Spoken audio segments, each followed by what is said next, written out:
Alright guys, we've got a lot of Sony news to talk about, which is funny because I'm somebody who's never owned a PlayStation in my life, but I do actually respect a lot of the titles that have come out from Sony over the years. And again, as a PC player, there are several Sony titles that I'm definitely looking forward to playing later this year and beyond. That being said, it was very interesting to see a lot of the Sony fanboys attacking PC and Steam users for the fact that we didn't want to have to create PlayStation accounts to play specific titles. And now it seems that the shoe is on the other foot, and Microsoft is going to require Microsoft accounts to play games like Forza Horizon 5 on the PS5. Again, I could chuckle and point and laugh at this, but it's unfortunate. This is one of those things we're going to see moving forward from both Sony and Microsoft, where they require you to have another login, another account. Whereas I'm just like, the reason I buy games through Steam is just to buy it through Steam, play it, and move on with my day. Creating another account is a massive pain in the ass, to be honest. So I do have a little bit of sympathy for Sony users that have to do that. But again, bigger news than that is the fact that The Last of Us Part 3 probably won't happen given the way things are shaping up right now. This article from Gaming Bible says The Last of Us Part 3 fans are divided following Naughty Dog chief Neil Cuckman suggestion that we might not get a trilogy completion. As soon as The Last of Us was released in 2013, yes, it has already been 12 years, that is incredible, it became an instant classic for Naughty Dog, placing itself alongside the likes of Crash Bandicoot and Uncharted, two titles that I have never played because I'm a fake gamer apparently. Excuse me, I had a Guinness and now I'm burping. Since that time, we've seen a sequel with The Last of Us Part 2 as well as 2 remasters and a remake. Now fans are eagerly awaiting the announcement of the third game to complete a trilogy. I don't know how many fans are truly eagerly awaiting the trilogy, given the fact that, Last of Us 2 sold less copies than Last of Us 1, and it was a lesser game. I mean, there are some people who forgave the failings of the game and still enjoyed it for the most part, but in general, Last of Us Part 2 has not been well received compared to the first title.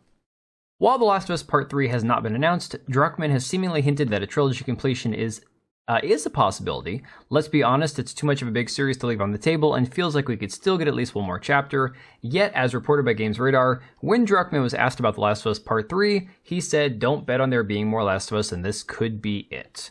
This is really interesting too, because it seems like reports are indicating that they will try to push the HBO show Last of Us beyond 2 seasons. I could be wrong, I think it's HBO, if I'm not mistaken, it is. And so, although the second season is going to have to deal with the issues of Abby and, Joel being bludgeoned to death with a golf club and everything else, it will be interesting to see if they try to push this show into a third season with no source material to go off of, given that they've already had to make a few changes with the way they're portraying certain characters and everything else. All this being said, there's no question that The Last of Us did very, very well, at least the first game did. You can see that just between the first game and the remaster of the first game alone, nearly 30 million units they've sold. So combine that with Last of Us Part 2, it seems to be around 40 million. Absolutely insane numbers, guys. The numbers I'm seeing are anywhere between 30 and 37 million. I'm not exactly sure which ones are accurate, but either way, this is a title that if they make a third game, it will do well, despite how bad the second game may have been, to certain people. Now we have a much bigger announcement that came out today. Death Stranding 2 got a reveal trailer, and it was about 10 minutes long. Again, I am not a PlayStation guy. I never played Death Stranding. I've got a free copy of it on my Epic Store that I have never even downloaded because the game just looks to be like a walking simulator, and I've heard a lot of mixed opinions on it. It seems cool, but one of my biggest issues with this game is I'm not a huge fan of games that use the face of a well-known actor where it's recognizable, and I much prefer that they create their own characters rather than doing traditional mapping and motion capture where you actually have the actor's face in the game. It's a little disorienting for me. Personally, I'd much rather not look exactly like the actor who's playing the character. Again, voice acting is supposed to be done by anybody who can suitably do the role. It doesn't have to match your gender, your ethnicity, your religion, your political beliefs. You're just a voice for a character. That being said, the game does look really, really good.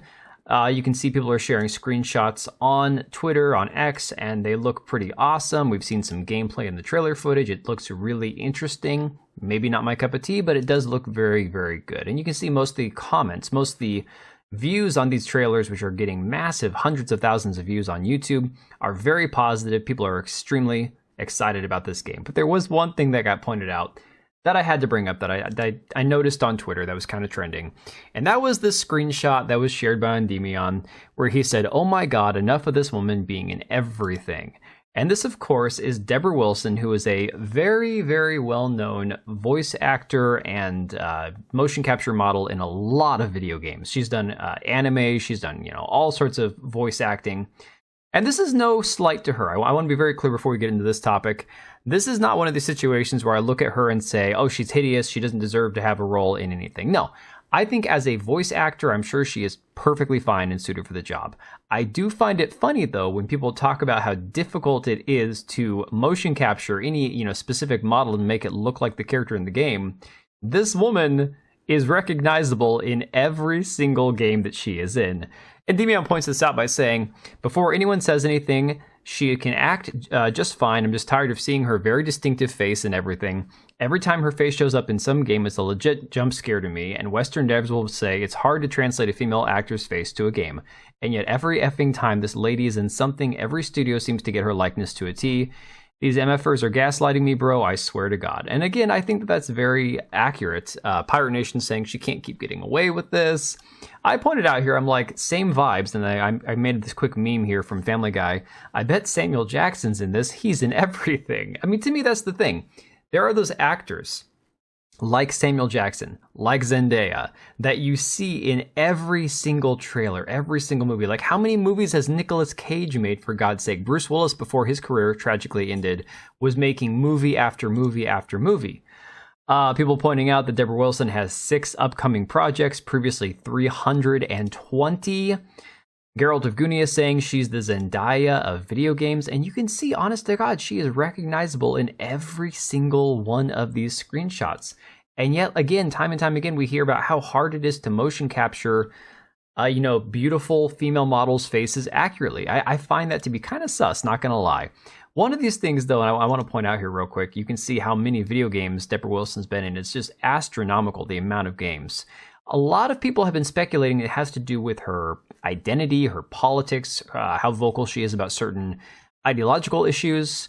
This guy I'm Batman saying is, I'm praying Kojima didn't drink the woke Kool-Aid. Well, I think Kojima might be what you could consider woke. But again, the term has lost all meaning at this point anyways. This person here responds and says, how's this woke? Because it's a black woman in a fictional world that's racist, bro.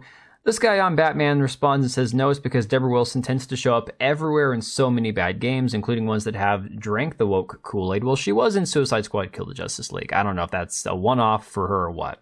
Do your research before you jump to the racist train, idiot. My thinking more is the fact that she does have a very vocal presence, supporting the gay community, LGBT rights, so on and so on. Talks so often about how she has a very large gay following. She even has this interview that was easily, discoverable on YouTube where she talks about how her and Cameron Monaghan from the Star Wars game that she was in said, are pro-gay rights, how he was on stage saying, happy Pride Month, everybody. So again, is there truth to this? Is there something where she herself is activist-minded and that's why she's getting all these roles? Or is it because she's very talented and people just want to put her in their games? I don't know. But I do think that a lot of this boils down to people just get sick and tired of seeing the same actor in every movie. And the same goes for video games. And when you're using the same face model, same voice actor, the same motion capture model for every video game over and over and over again, and it's not somebody who is conventionally attractive, let's be honest, for a black woman, this woman kind of scary looking. Just gonna be honest, they could have found a much more attractive, feminine, motion capture model if they wanted to have a nice, pleasant looking black woman, but they went with Deborah Wilson because again, it's a recognizable person. I don't know, guys. Let me know what you think about all this. All I know is this is a game that I'll keep an eye on, Death Stranding 2, but I am not exactly excited for it because, again, the first game didn't seem to be my cup of tea. It wasn't anything I was interested in. It did very well, but I'm curious to hear what you guys have to say about this down below, and I will catch you guys on the next one. All right, and if you made it this far, thank you so much for watching the video. Thank you for being here. I do have 2 channels, Minimal Effort Podcast, as well as my gaming channel. I do have a Twitch and Kick for my gaming channel. We do live streams over there occasionally, maybe once a week.